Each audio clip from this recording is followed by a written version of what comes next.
तर एकीकडे राज ठाकरे उद्धव ठाकरे हे एकत्र आलेले आहेत, मातोश्रीवर राज ठाकरे पोहोचले, तर दुसरीकडे पवार काका पुतणे एकत्र आलेले आहेत। पुण्यामध्ये महत्त्वाच्या बैठकीला काका पुतण्यांची भेट झाली आहे। वसंतदादा शुगर इन्स्टिट्यूट मधील बैठकीचे निमित्त आणि या निमित्तानं संचालक मंडळाची बैठक सुरू आहे। 163 कारखान्याचे प्रमुख पदाधिकारी या बैठकीला उपस्थित आहेत। तर इथे शरद पवार आणि अजित पवार हे एकत्र आलेले आहेत। एकीकडे राज ठाकरे उद्धव ठाकरे यांची कौटुंबिक भेट, तर दुसरीकडे शरद पवार आणि अजित पवार एका कार्यक्रमानिमित्त एकाच मंचावरती आहे। अधिक माहिती घेऊया, आपले प्रतिनिधी रोहन कदम आपल्या सोबत जोडलेले आहेत। रोहन, अजित पवार आणि शरद पवार एकाच मंचावरती आहेत, त्यांच्या पुन्हा पुन्हा भेटी होत आहेत।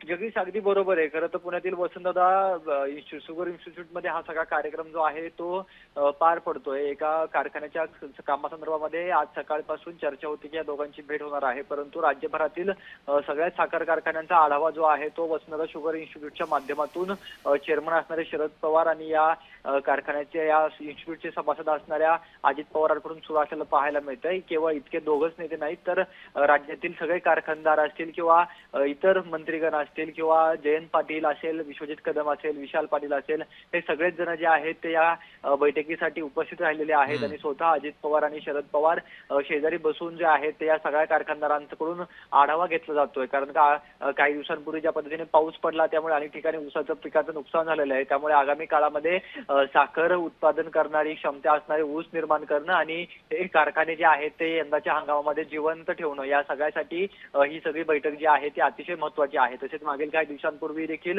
वसंतदादा शुगर इन्स्टिट्यूटमध्ये एआय म्हणजे आर्टिफिशियल इंटेलिजन्सच्या माध्यमातून पीक घेण्यासाठी कामकाज केलं जात होतं।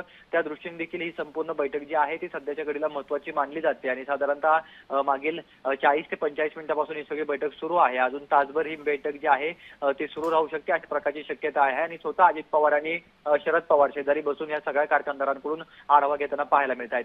जगदीश, रोहन, तुम्ही या बैठकीवर लक्ष ठेवून राहा। तुर्तास धन्यवाद दिलेल्या माहितीबद्दल।